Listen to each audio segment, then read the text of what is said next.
This is Ajah Christian, a Nigerian entrepreneur who is building one of Nigeria's fastest growing poultry farms. I saw a vision, like I told you, and I knew I can make it through this business. Africa is an agro economy. There's no way you cannot paint it. With agriculture, we can actually feed the world. It's possible. We only need people who are going to see it. I've seen it and I've seen the future. Originally a banker, he made a bold step to quit his banking job and went fully into farming, a move that changed his life. What I was earning then was 75,000 naira. 75,000. So annual revenue was around 1.something million, which currently here, in 2 weeks, we've made more than what I made in a year. In today's video, he shares his inspiring story from quitting a job and starting from nothing to becoming a millionaire serial entrepreneur. Get ready to learn from his experiences, challenges, and secrets behind his success. The bank is more like you work from 6 a.m. to 9 p.m. daily, and the bank does not want to hire more hands. So you just maybe 2 persons. We are just 2 in the customer service now. So you attend to all those queries, you attend to this, you attend to this, you attend to this, you upload files, you open accounts, you do, it's just 2 persons. So some of the accounts you couldn't open or upload that's on the normal weekdays. You come weekends and upload them. So sometimes you stay there from Saturday morning till 4. So it's more like you don't have time for yourself. So what time would I use to think? So more like they were paying me to sell my dreams to them.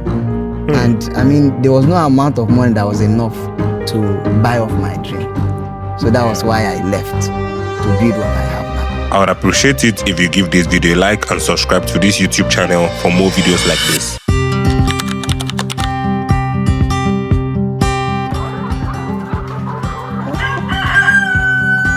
So hello guys, it's your boy Chidera for here again, and today I'm here to see the man himself, Mr. Donald.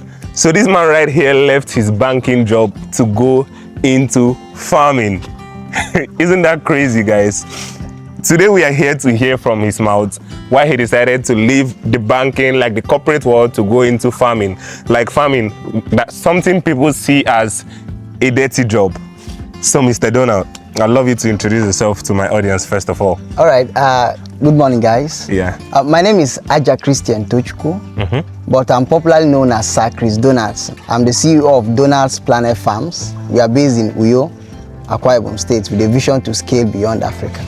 Oh, okay. Yeah. So now you were formerly a banker? Yeah, I was a banker actually. Okay. I was a banker. How long were you a banker for? Okay, I started off my banking career 2024.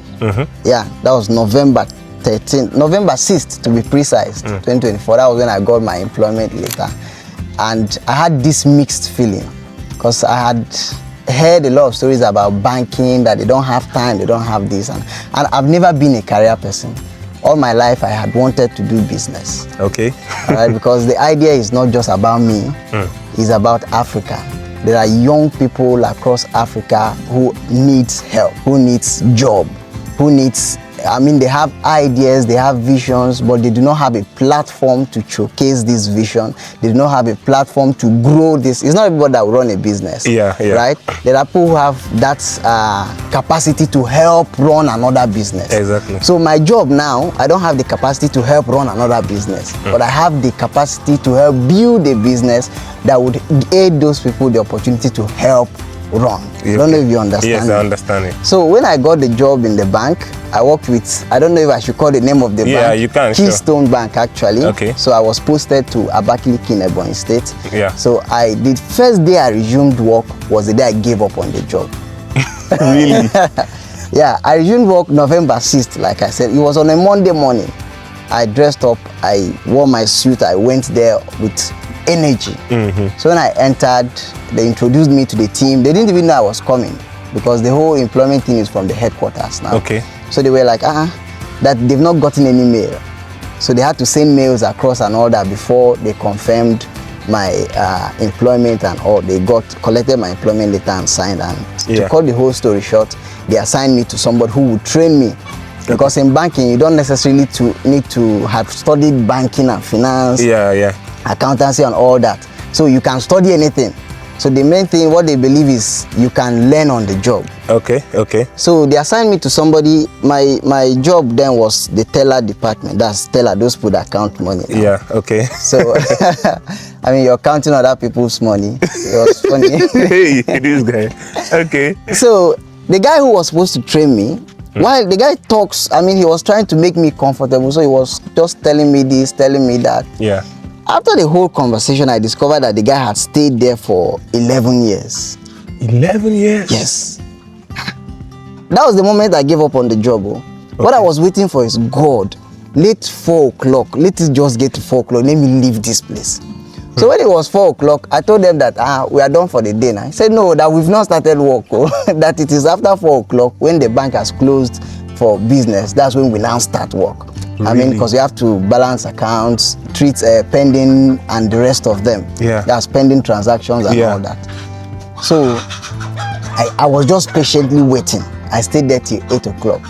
When I left, I called my, that's the company that recruited me. You know, in banking, we have the core bankers and we have a contract staff. Yeah. So I was employed under the contract. Now the idea is that after 2 years, you will now be converted to a core banker. Okay, okay. All right? Yeah. So right now I'm working for that particular, the name of the organization is Real. Yeah. So I'm working for Real.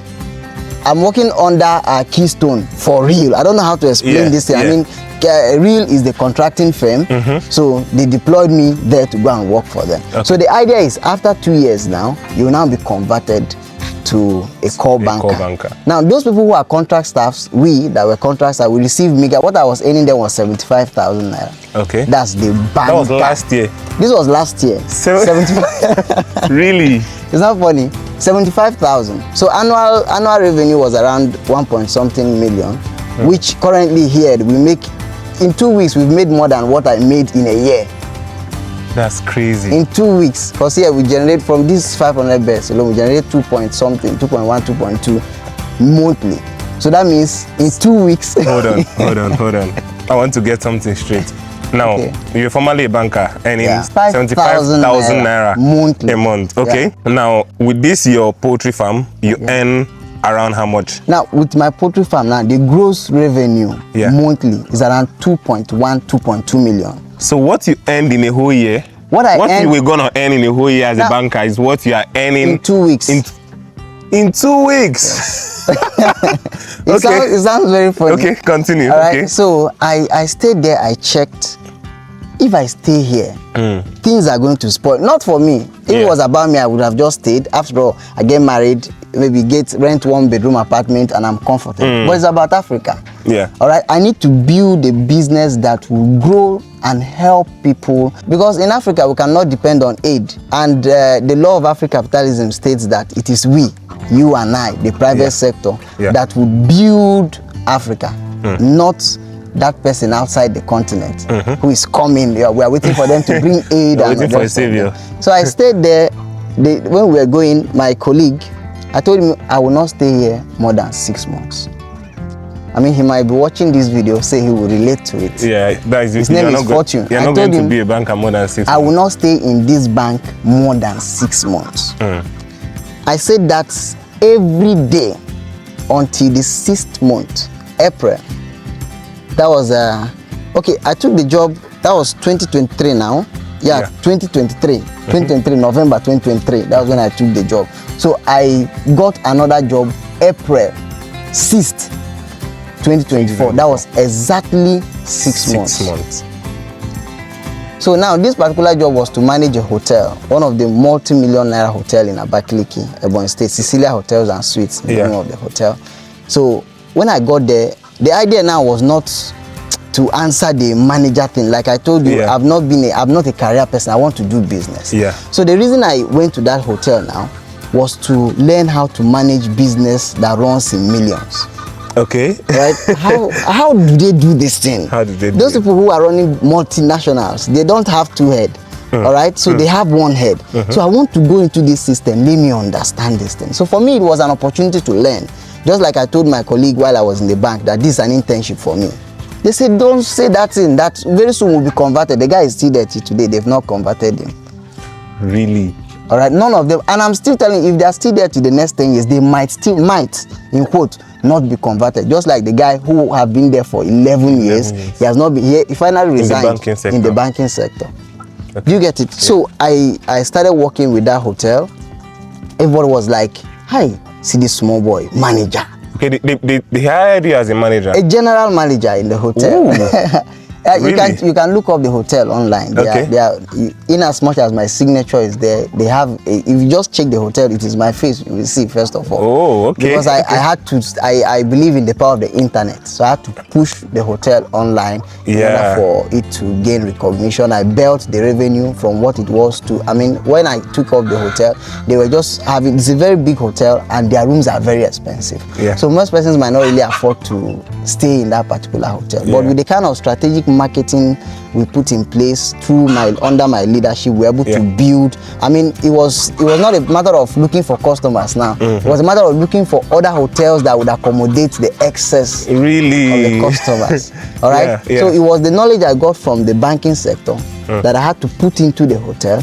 Now I said I was going to stay in that hotel for 1 year, but this entrepreneurial thing, it did not let me still stay there for 1 year. The body was shaking. I couldn't help it. This is not about me. It's about Africa. If I continue here, my grandmother might turn in the grave. Because that's not what I was sent to do. I was sent to liberate Africa economically. So should I be doing it through this job and the rest? So I also told myself, guy, calm down. This is a learning process.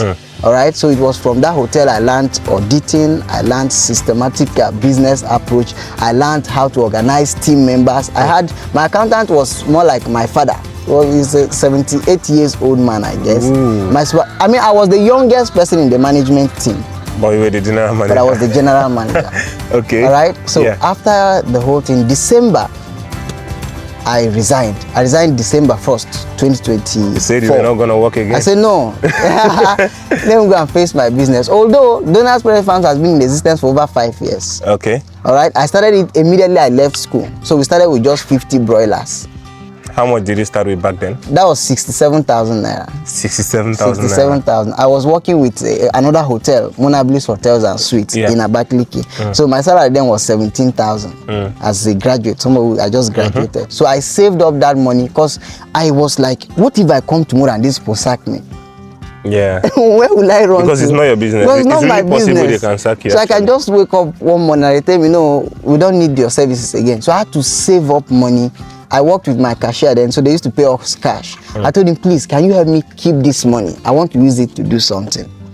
He saved this money for me for 6 months. In the hotel, if you see those hotel waiters, waitresses, I mean, we make money from tips here and there. So that was what I was using to survive, literally.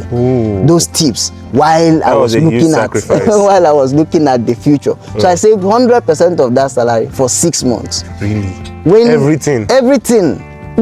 There was no need staying there now. I could be collecting this 17,000 a monthly. Highest I will eat, pay transportation.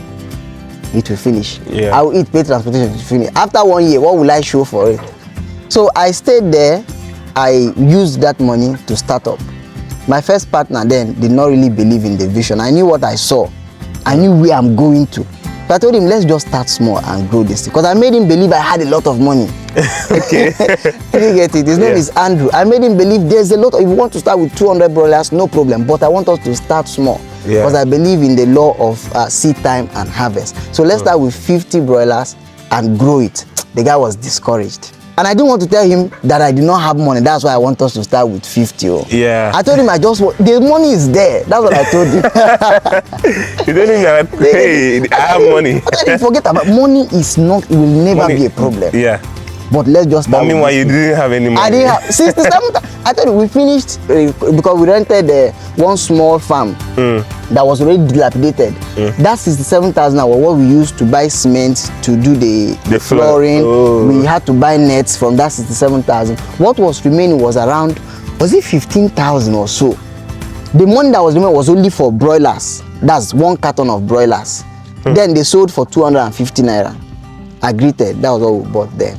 Okay. So we bought it. I went and bought 1 bag of feed. One bag of feed was 3,000 naira. So we started. the guy was just discouraged. I said, what are you being discouraged for? We've bought the feed, we've bought the chicken. Let's grow this small one first. Let's not despise the days of little beginning. Then at a point, he left me. Oh.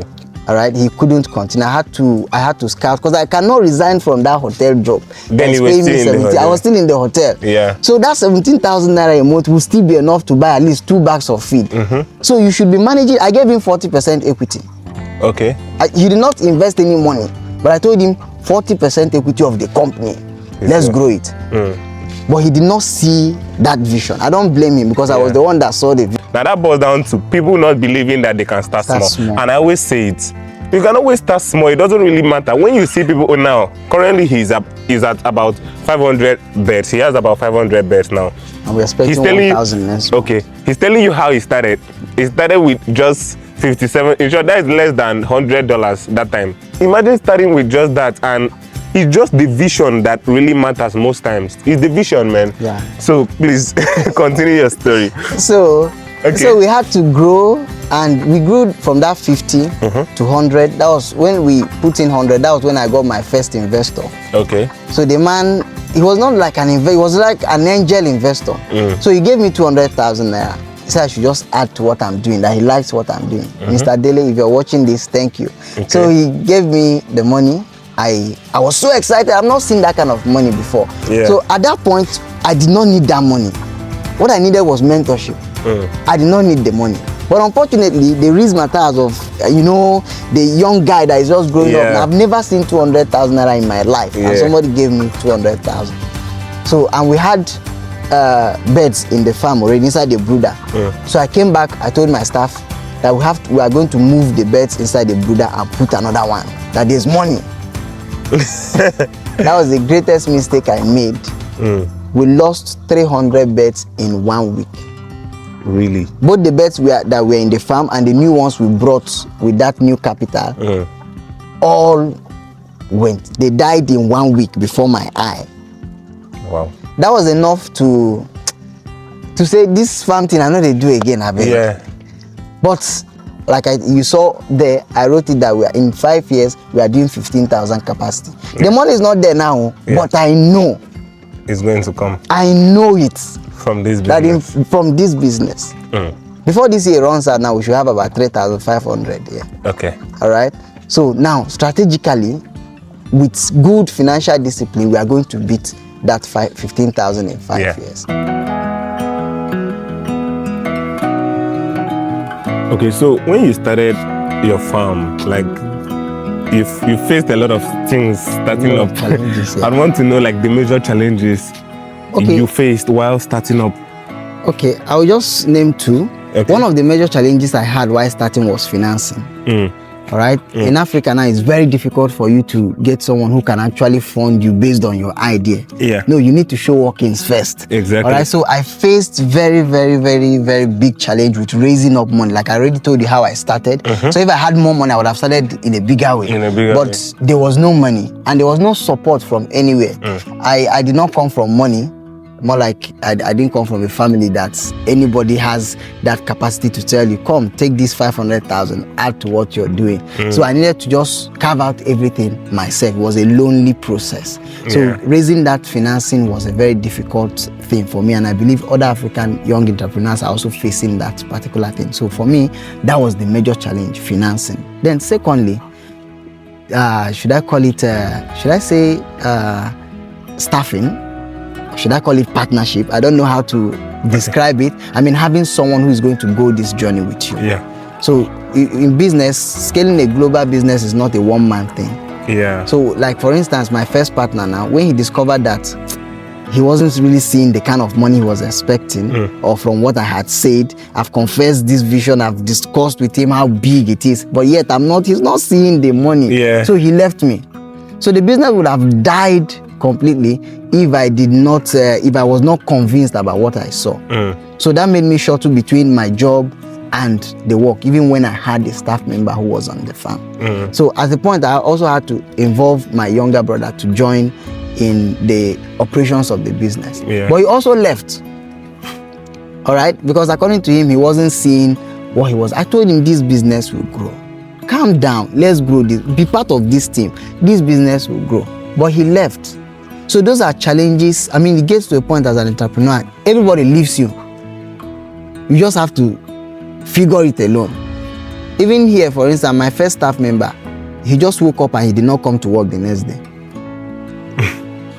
I called and called and called. I worked here only me for like 2 weeks because I was expecting him to come back now. You did not tell me anything. I had reached out to your guarantor. He said, okay, that he will get to you. I said, I don't understand. Which one is you? You signed the guarantee that if we don't see this guy, we should come and meet you. Yeah. And now you're telling me you get, where is the guy? Why did he not come? Yeah. So the guy stopped the guy work. Went missing. He just stopped work. Only for him to send me a message that something happened, the family related issues, he traveled and all that. He will be coming back in 3 months, that I should look for someone else. So I had to conduct interviews. A lot of persons came, but I was not really at peace with, because poultry business, I mean, staff members who are going to be within the business are people who are really willing to work. And people who will be motivated to really take out the tasks in it. It's very, these birds are very delicate. Yeah. If you do anything that would, I mean, tamper with their health, you might lose out everything. So I was careful not to hire just any kind of person. Yeah. We got so kind, we got staff members who were not just willing to do the work, but also they are willing to learn the process. So now, you have like 500 beds. Yeah, 500 I would want to know like how you run the business and all. Okay, how we run the business. Firstly, I would say we have a daily routine. So we start at 5 a.m. Okay. So we turn on the light at 5 a.m. Then feed the birds. We change their water. Now we normally change their water 2 times daily. If you notice, they're already changing for the second time. Yeah. So then we also feed them 2 times daily, 3 times daily actually, 5 a.m., then 1 p.m. and 4 p.m. Okay. Then we pick eggs from that 7:30 a.m. till 12. The peak of their production used to be from that 7:30 till 11. So before 11, they've laid all the eggs they are supposed to lay. For instance, there are 500 birds. Currently, we are doing about 93%. All right. So like how many crates of eggs a day? So what we have currently is 15 crates and some pieces daily. That's my 93%. Yeah, 93%. That's quite high. That's what we do. Is it because like they just started laying, they've not gotten old yet? Not really because they just started laying. I would say because they are very healthy and they are well taken care of, and we use the best feeds, and the birds from day 1 till today, they've never gotten sick. We've lost only 5 birds, which really, from day 1 till today as we speak. All right. Yeah. So among that 500, also we have male. That's among that 500. All right. So I think about 10 male or so, but we've sold off some. We have about 4 remaining there. What's the most important part of this particular business? Okay, the most important part of this business is biosecurity. Biosecurity is one of the major things. You know, before you enter there, I gave you a safe passage. Yeah. So you would wonder, is it not the same crops? Why did I not allow you to enter there? So most farmers find it very difficult to actually bridge the gap between, they think this is a bag of cement. So you pack bag of cement. Now these birds are very sensitive. Most people, you're coming from, let's take for instance now you're a customer. You might have gone to other farms. And diseases in poultry farming, most of them are airborne. And they are contagious, highly contagious. So this person that went to another farm, finished, maybe he went to buy old layers, for instance. After packing the old layers in the car, then he now came to my farm to come and buy eggs. So I cannot just allow that person, I cannot just assume that this person is not coming from another farm. Then let the person in. The person must do those sanitary, maybe washing of hands, changing to our own recommended boots or sandals or whatever before the person comes in. And we don't even allow people come in here. Customers don't come in, they end up there. We serve them from there. This place is our sacred home. The only people, the only people that come here is me, and my staff members and the vet doctor. Oh, okay. Those are the only people. That means I'm a really important person. So You are. I'm an important person. You are. You're very, very important. That's why you're here. At Okay. least you're here to show the world what we have. Yes, indeed. We are here to show the world. See, you took a really, really bold step that something not everyone will be able to do. You know, there's this thing that when you are earning money already, it's really, really difficult to like stop. It's just like people who are doing like drivers. You know, drivers who drive on the road. There's this thing with them that in a certain day, let's say every single day, they might be earning, let's say 20,000 naira. You telling them to leave that job where they are earning 20,000 naira and they are sure of it every single day, to start growing a business that they are not sure if it's going to like heal something in the future. It's going to be really hard. Very difficult. You understand? Because they might come here and they are not even seeing 2,000 naira a day. It's something they need to grow to a point where you can be even giving them 1 million or 300,000, something like that. Yeah. But them living that they are 20,000 naira to come and start growing a business they are not sure of, it's really, really hard. So you took a really bold step to leave a job that was paying you 75,000 naira monthly to go and start up a business you were not sure of. What if you had failed? Well, if I had failed, Yeah. I would still start again. I would go and now look for another job, raise capital, come and start again. That's the idea. I don't have anybody who's The idea is not to work forever. The idea is not to work forever. There's nothing wrong with working. But my idea of working is to, one, build experience, and secondly, raise capital. Raise capital, indeed. I've had a lot of persons who have begged money, like literally. Like big men who are, while I was working in the hotel, I had the opportunity to meet with billionaires. All right. So you're telling this man, sir, please, this is my dream, this is my goal. And the man is telling you another story altogether. I had someone who I had very big hope that this man was going to help me scale this business. If not for Tony Elumelu that told me, Donald, come, let me help you through the Tony Elumelu Foundation. Yeah. I don't know where I would have been today. All right. So most people don't have that, should I call it, support from anywhere. Yeah. So working is another avenue to raise capital. At least start from somewhere and grow it. So leaving the bank, even if I earned 250K there, I would have still left. Really? Yes. The hotel was paying me at least double of what I was earning in the bank now. But I still left because that was not where I saw myself. Yeah. I wanted to build something, which is what I'm doing currently. And I'm so fulfilled doing what I'm doing right now. I feel the world is seeing me. We reach out to almost 1.4 million people every week on our TikTok platform. I mean, the joy that, I'm impacting people. Oh, yeah. I wouldn't have done that if I was in the bank.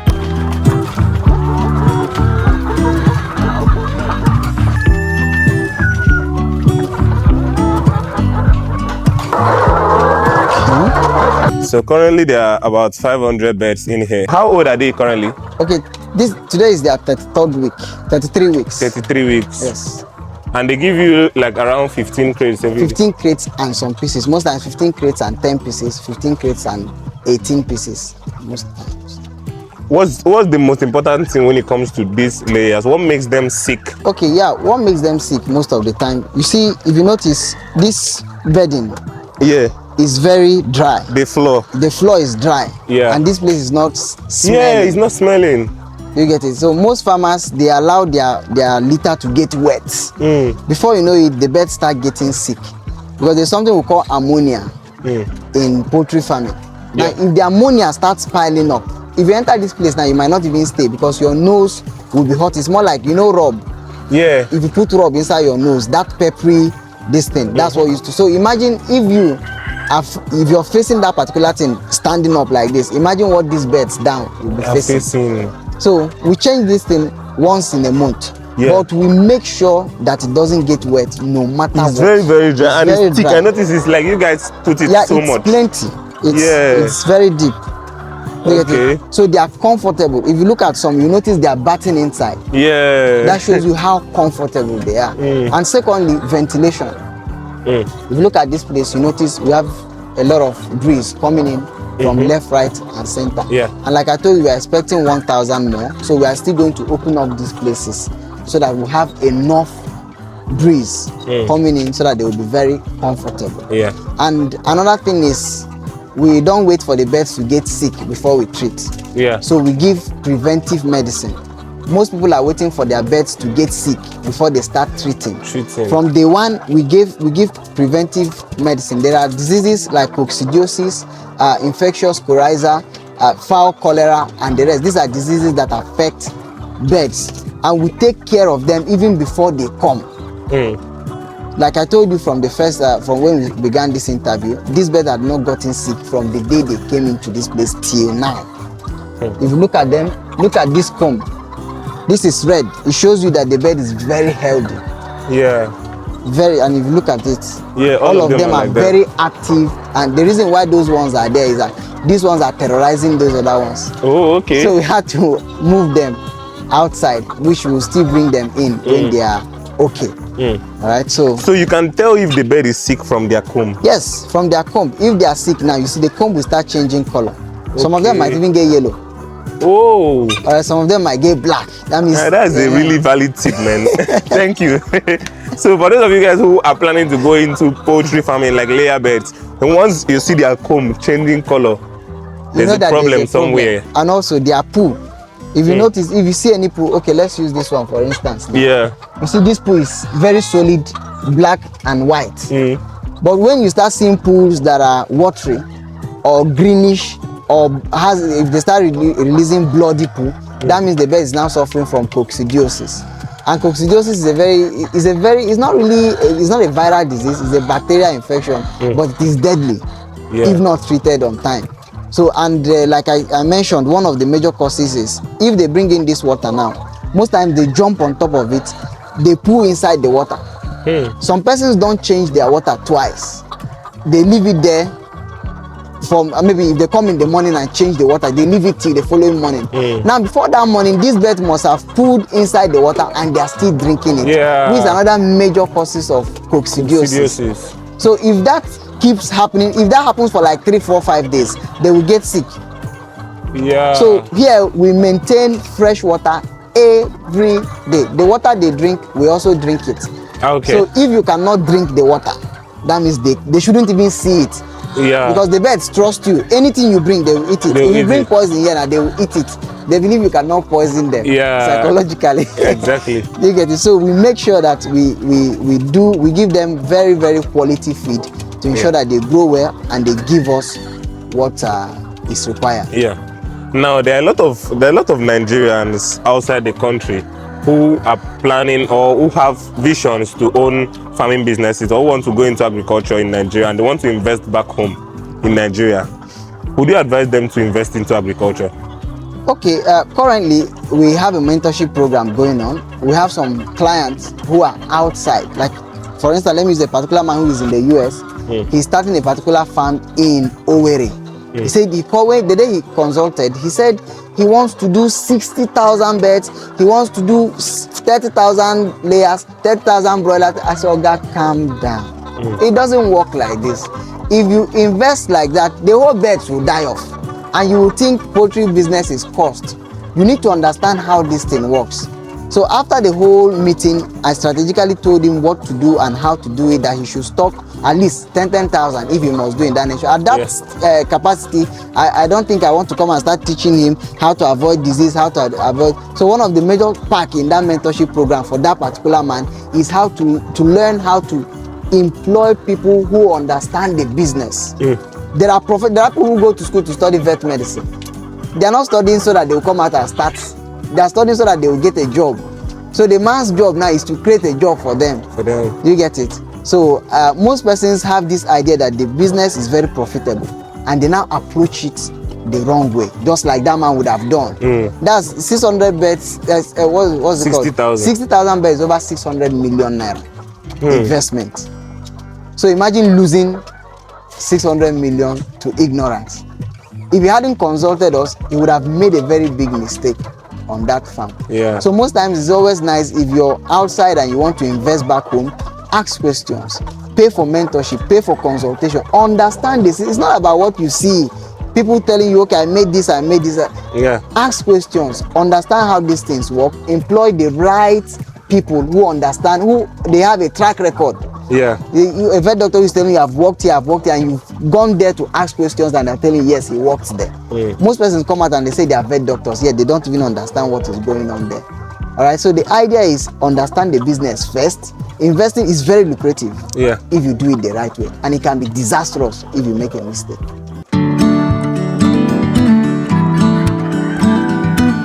Okay, so this is the laying box.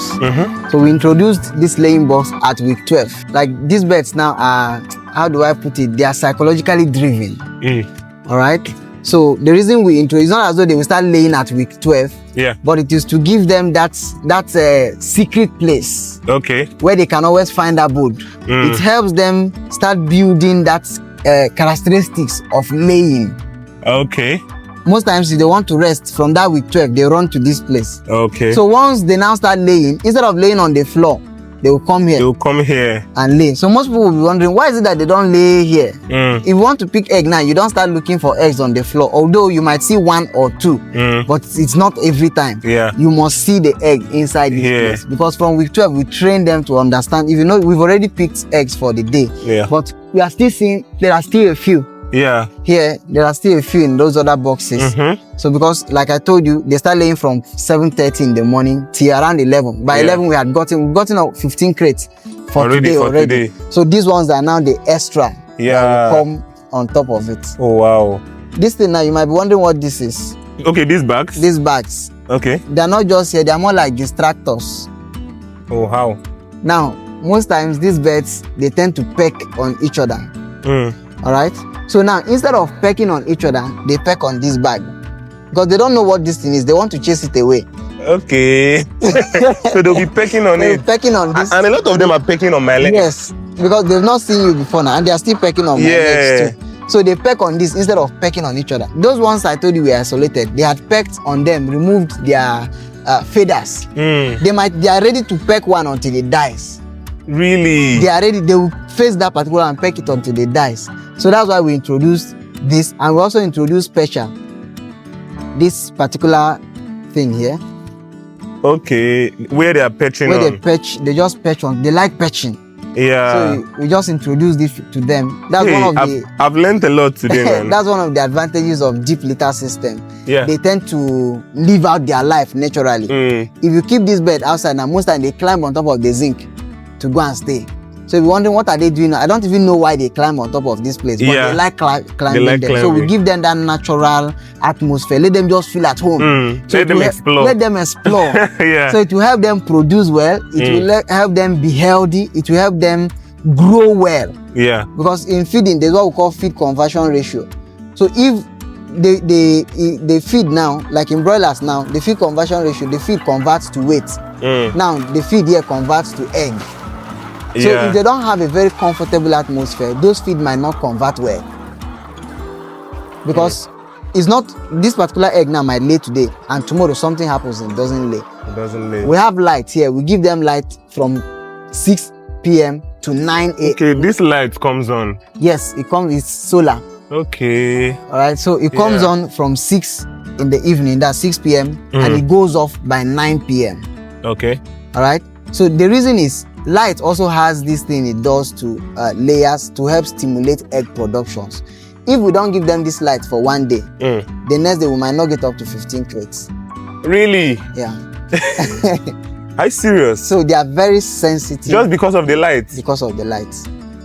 And if we give them the light above 9 p.m., maybe we not give them the light till the following morning, we might still not get up to 15 crates. So like, I feel like their body have worked on it in such a way that they are now used to a particular routine. Yes, they are. If you change the feeding time, it will affect production. If you change their water routine, it will affect production. Anything you change now will affect production. Because they're already used to it. That's why we feed 5 a.m. in the morning. They already know that by 5 this light don't on. So they are aware. If you now change it, they will have to now take like 1 week to come back to the new routine. It will take them a whole week. If you don't feed, if you change it for just 1 day, it will take them 1 week to come back to that routine. That's why we are very careful. Most persons will tell you that their production dropped from 90% to 60%. Just because of a single act. No, you now the first question is, what did you change? A particular farmer from Ghana, that was the first time I asked him, what did you change? He said that he used to feed them by what time was it? 6 a.m. Then he now changed it to 8. I said, what are you changing it to 8 for? Are they complaining? Then you have to wait now for them to come back home at the end of the day. So the birds are very sensitive. They are sensitive to the water. They are sensitive to drugs. They are sensitive to colors, even. All right. They are sensitive to almost everything, especially when they just start laying.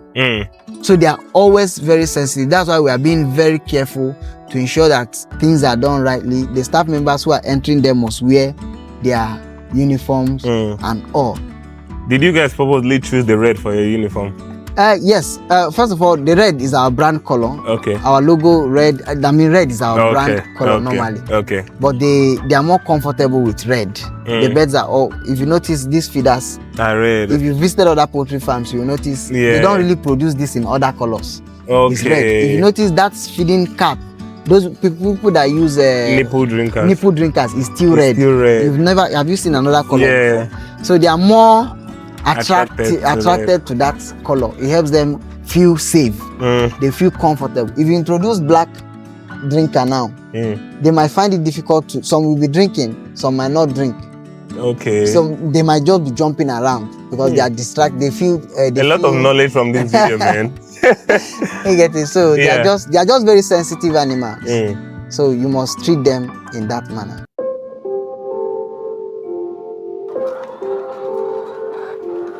So how important do you think agriculture is to Africa as a whole? Okay, the importance of agriculture in Africa cannot be overemphasized. I mean, first of all, agriculture is our root. And if you look down history, you would understand that major countries of the world used the advantage Africa has in agriculture to build what they have today. A lot of raw materials we have, let's take for instance the cocoa. There are no major companies in Africa currently that produce world brand chocolates. We import them. Yeah. But the sad reality is that the cocoas that were used to make those chocolates were taken from Africa. That's the sad reality. So we have become very comfortable with aid. We become very comfortable with these people helping us without discussing how we can foster partnership between. It should be what should we do with Africa and not what we should do for Africa. So if as young African entrepreneurs we face agriculture as not just one of our major sources of income, but we make it a pivotal part of our economy, we are going to scale. One of the presidential aspirants of the Nigerian elections, I think last election, he kept making emphasis that states like the Niger state has a land that can actually feed Africa if rightly invested into with agriculture. But unfortunately, we have seen situations where people despise agriculture. A certain video I saw one time online, I don't know who did that interview, whether it was you. The guy was asking the lady, will you marry a farmer? Yeah. And the lady said, God forbid, though. Yeah, it was me. I did the video. Okay, so the guy said, God forbid, though. While I was watching that video, I said, see me, it's not this guy I can keep inside my house, pay her salary, pay the mom, pay the dad without even noticing from agriculture. Yeah. So they've seen, each time they hear farmer, they feel it is carry hoe, carry cutlass, that's not farming. We're talking about commercial agriculture. If Africa and Africans can pump in their energy and resources into agriculture, trust me, there is no limit with which we can go as Africa or in Africa as a continent. We can build alliances with countries that have advantages in terms of tech to bring it into agriculture. If you notice some places in the north, in the south, for instance, they are now bringing in tech into agriculture. Most persons are even using drone to water. Like I was like, wow, this is in Nigeria, this is amazing. So imagine more people invest in such capacity. Just you cannot recount where we can go in 10, 20 years from now. And that is what Afro capitalism is all about. That young people would invest into strategic sectors of the economy. It's not just about investing in the economy. It's about investing into the strategic sectors, agriculture, the energy sector. For instance, now solar has become the order of the day. So imagine we invest more into it, because most industries in Africa now cannot be powered without energy. So if we have people who invest in agriculture and renewable energy, trust me, you cannot tell the kind of jobs we are going to create in the next 20 years. That is the idea. And the best time to do that is not tomorrow, it's now. Most persons are, somebody, imagine a Nigerian has 30 million cash, and the only thing the person is dreaming of is to travel to Canada. And the 30 million, the 30 million is for transportation and visa and accommodation. He will now go there to be washing plates. What a way to waste a life. If that person invests that 30 million into poultry business, that's about 3,000 birds. In 5 years, you cannot tell the kind of jobs that farm will create and the kind of revenue he would have made that would also add to our GDP. So agriculture is the way to go. So it's important to our economy as a continent. It's important to us as a people. Bro, you're spitting facts, man. So that's I mean, if we continue now, we might make this video might be 3 hours, because I have a lot of things to say. And I really thank God I'm saying this on your platform. I mean, you're really doing a very big work. I mean, this is part of agriculture, I would say, because most of your contents are geared on showing the world the possibilities we have in agriculture, especially in Nigeria and Africa generally. I mean, that's the idea. A lot of persons should also open their eyes to see these possibilities. People have money and they don't know where to invest in. Agriculture is the place. I mean, there are sectors that are lacking. Let's increase our exportation rather than we are importing finished products. Why not? We have people who have in agriculture, we have different value chain. We have people who are producing, we have people who are going to add value to export. But the problem is that we are just at the beginning of the value chain. The people out there at the tail end of the value chain. So we know Ghana as one of the countries in Africa that produce cocoa. I mean, that's one of the things we know them for, apart from gold.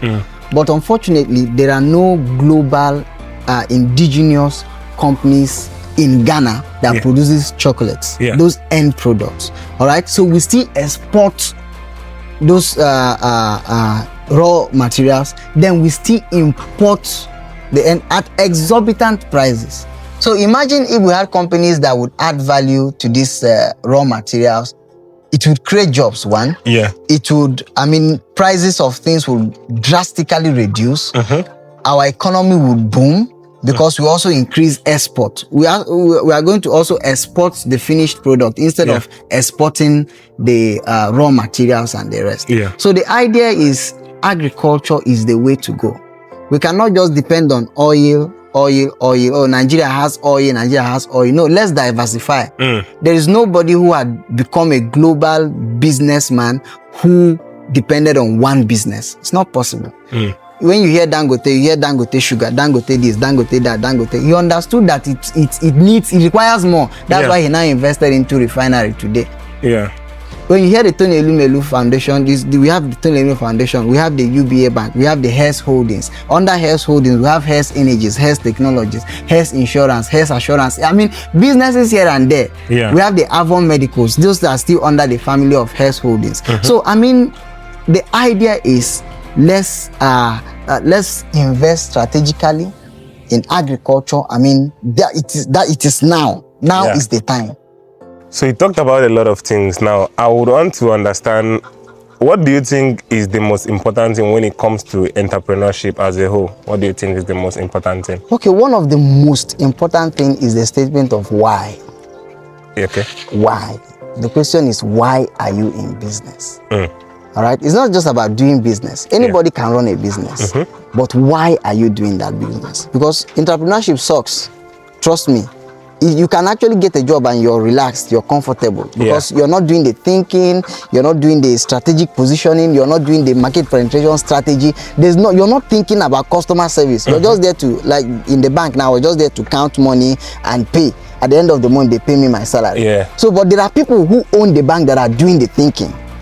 So they are the ones that they are the ones that now make the impact. They are the ones earning the real money because they are the ones that own the bank. They are in business. Yeah. But I'm more like a slave for them. You get it? Not in quote. I'm not saying you shouldn't work in the bank, but it's more like it's a place for you to learn. So as an entrepreneur, you must understand your why. Why are you in business? What is your drive? If this thing goes down today, I will still use the same strategy I used to build it to this level to build it again. It's part of the process. You must fail. But if you don't have a powerful why, that's the vision, you might just give up. So I've defined my why, and I also urge other entrepreneurs to really define. It's not about having money to start up a business. Define the why first. Yeah. Then any obstacle that come, because there are days you come, the market will not be there. I mean, poultry business, for instance, is very risky. You might just come and all the birds die off. So will you give up because the whole birds die off? So the major thing now will be on your why. You still go back to your why you started in the first place. That would make you also build strategies to stand again. So for those of you guys who are watching this video, if you enjoyed it, I'm not even going to ask if you enjoyed it, because man, I learned a lot and I know you did too. So if you enjoyed this video, don't forget to like, subscribe, and turn on the notification bell so that when we post another video just like this, you get notified by YouTube. Thank you once again for watching, and I'll see you on the next one. Peace.